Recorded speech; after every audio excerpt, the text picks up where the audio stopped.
Selamat datang kembali di The Deep Dive. Buat kamu yang udah ngumpulin sumber-sumber soal kisah Nabi Elia, hari ini kita bakal bongkar ceritanya. Bener banget. Ini kisah yang mungkin udah sering banget kamu dengar.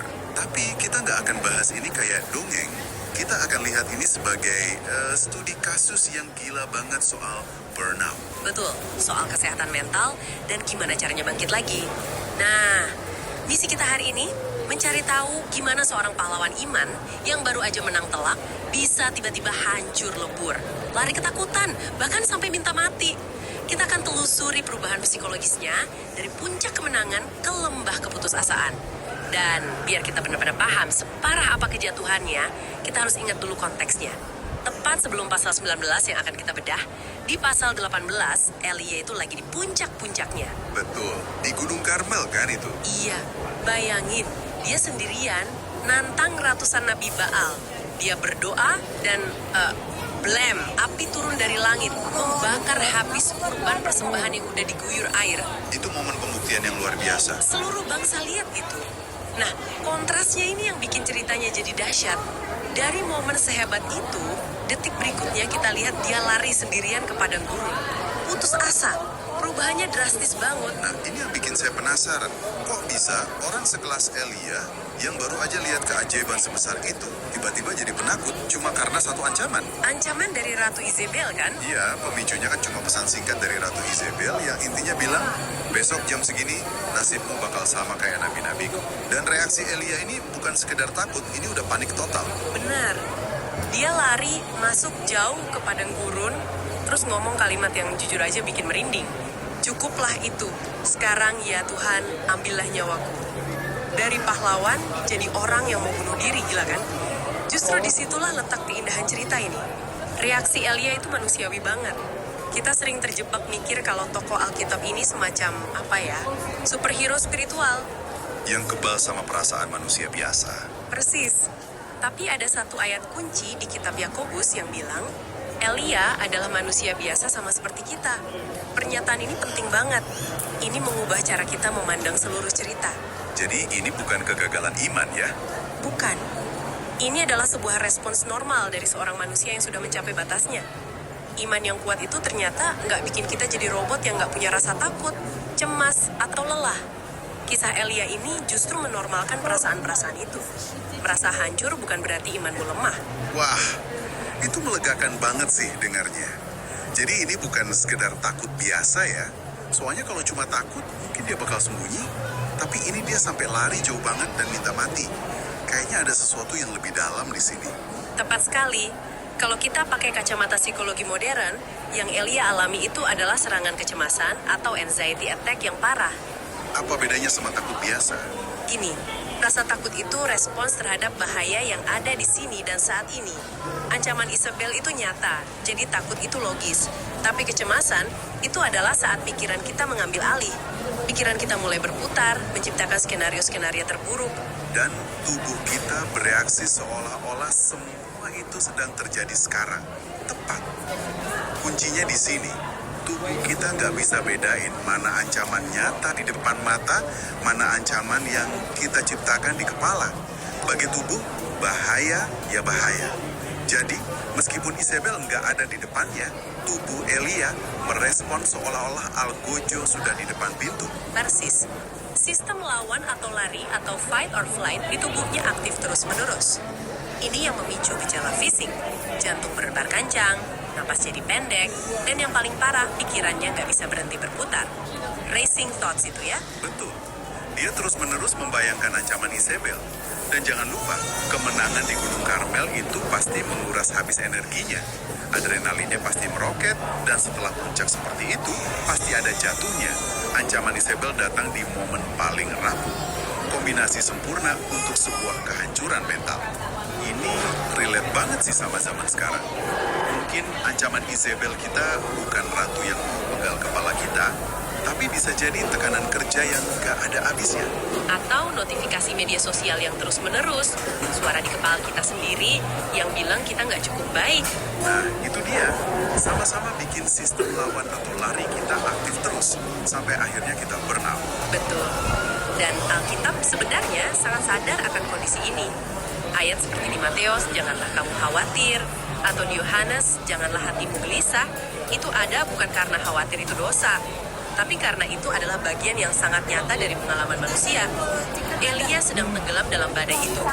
Lelah fisik, emosi, dan mental. Paket lengkap. Oke, jadi Elia ada di titik terendahnya. Sendirian, kelelahan, dan berdoa minta mati. Nah, setelah semua drama api dari langit di Gunung Karmel, saya jujur aja ngiranya Tuhan bakal muncul dengan cara yang lebih heboh lagi.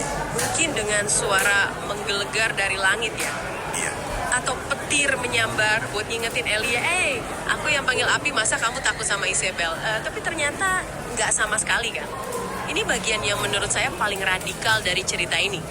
Ini adalah masterclass dalam merawat jiwa yang terluka. Tuhan nggak menegur, nggak menceramahi, nggak kasih ayat motivasi.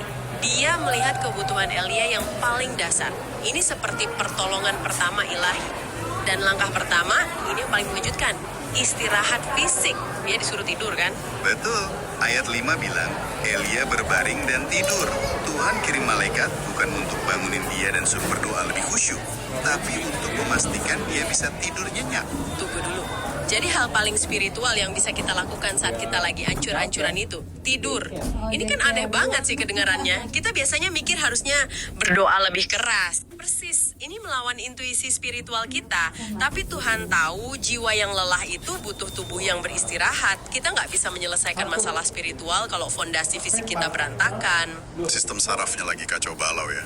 Dan cara terbaik untuk menenangkannya adalah dengan tidur. Pemulihan spiritual itu seringkali dimulai dari pemulihan fisik. Kadang tidur siang itu lebih manjur daripada retret doa seharian loh. Oke.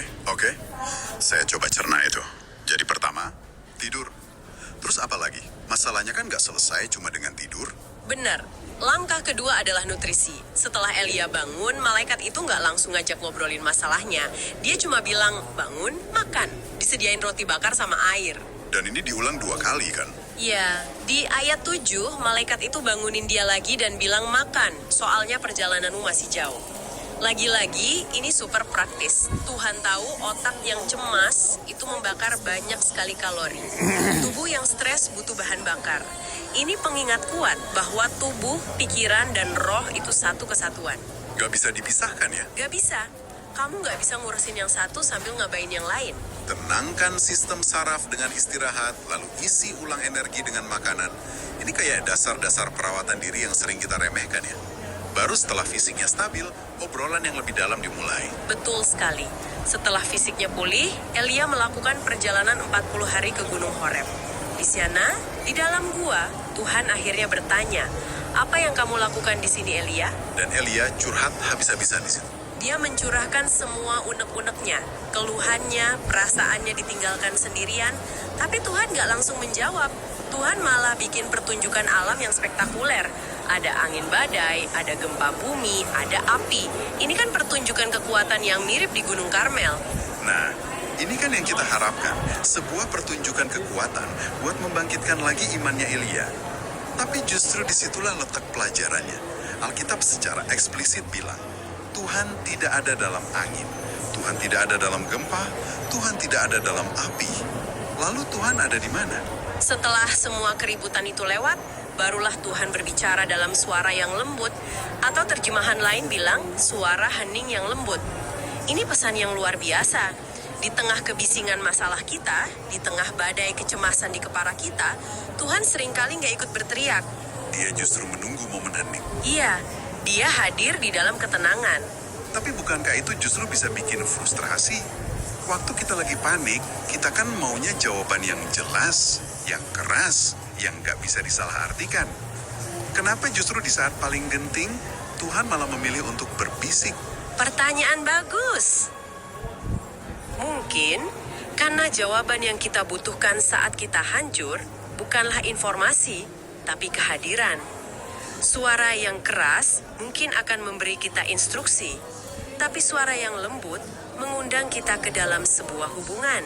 Jadi bukan cuma dengar perintah, tapi merasakan kehadiran. Benar, dia diingatkan bahwa dia tidak sendirian. Bukan dengan teriakan, tapi dengan bisikan yang intim.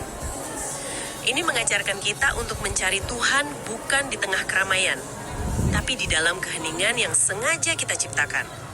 Jadi polanya jelas banget. Pulihkan fisik dulu, baru cari ketenangan untuk memulihkan jiwa. Ini cetak biru pemulihan yang sangat praktis.